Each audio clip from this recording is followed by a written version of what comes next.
Canada's diplomatic standoff with the U.S. Will Ottawa abandon the F-35 deal? In recent days, tensions between Canada and the United States have escalated, with Ottawa considering a major move that could reshape its defense and trade relations. At the heart of the issue lies a potential cancellation of Canada's $13 billion F-35 fighter jet deal with the U.S. Amid growing economic pressure, tariffs on steel and aluminum, and additional taxes on agricultural products, Canada is signaling a shift that could have far-reaching consequences. A strained relationship, from trade disputes to defense decisions. For nearly 2 years, Canada has navigated turbulent waters in its dealings with the U.S., particularly regarding tariffs imposed by the Trump administration. Disputes over steel, automobiles, and dairy products have fueled a sense of unease in Ottawa, raising the question: should Canada remain so dependent on a single supplier for its defense needs? These tensions have now extended to the F-35 fighter jet procurement, a program that was once seen as a natural choice for Canada's military modernization. However, recent statements from Canadian officials suggest a re-evaluation of the deal. On March 12th, Prime Minister Mark Carney remarked that Canada must recognize it cannot blindly trust the U.S. for all its defense needs, hinting at a possible review of the F-35 program. Shortly after, Defense Minister Blair echoed similar sentiments, fueling speculation that Ottawa may explore alternative fighter jet options from European manufacturers. Exploring alternatives, could Canada turn to Europe? On March 14th, Blair announced that Canada was actively considering rival aircraft to the F-35. This marked a significant shift, with European manufacturers now emerging as potential suppliers. Among the contenders are Eurofighter Typhoon, a joint venture of the UK, Germany, Italy, and Spain; Dassault Rafale, France's pride in aviation; Saab Gripen, Sweden's versatile fighter jet. While these aircraft may not match the F-35's fifth-generation stealth capabilities, they offer advantages such as lower maintenance costs and adaptability to Canada's climate. The possibility of diversifying defense partnerships has gained traction among Canadian politicians, particularly as economic strains and trade disputes with Washington intensify.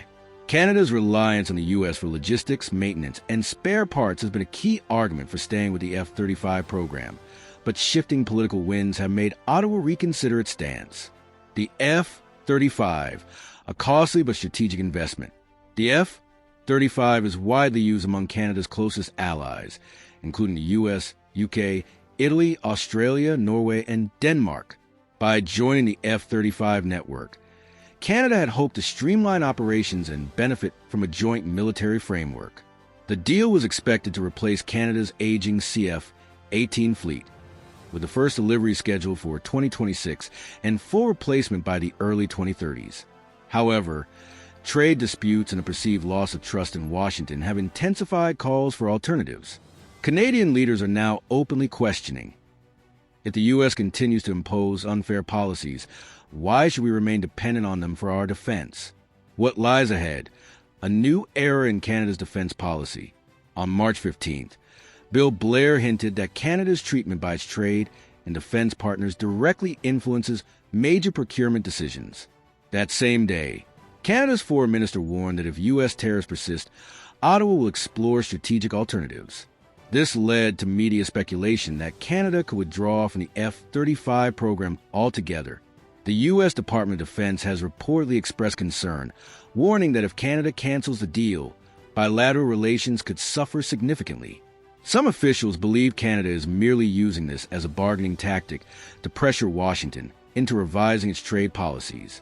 Others argue that the rift is genuine and could lead to a long-term shift toward European defense partnerships. Possible outcomes: will Canada break away or compromise?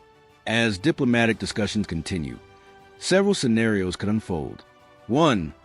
Canada cancels the F-35 deal, prompting U.S. retaliation through new tariffs or trade restrictions. 2. Canada and the U.S. reach a compromise, allowing the F-35 deal to proceed with renegotiated terms. 3. Canada diversifies its defense partnerships, pursuing agreements with European manufacturers while maintaining some cooperation with the U.S. Beyond fighter jets, Ottawa is also considering broader defense and trade diversification, including free trade agreements with the European Union, enhanced military collaboration with the UK, and joint defense projects with France and Germany. With public sentiment in Canada leaning toward reducing reliance on Washington, many are applauding the government's tough stance. Critics, however, warn that scrapping such a massive deal could have economic and security drawbacks. As the situation evolves, one question remains. Is this truly a break from U.S. defense policy, or just a high-stakes negotiation? Only time will tell whether Canada firmly turns toward Europe or find a way to mend its ties with the United States. What do you think? Will Canada abandon the F-35 deal, or will a diplomatic resolution emerge? Let us know your thoughts, and stay tuned for updates on this evolving geopolitical showdown.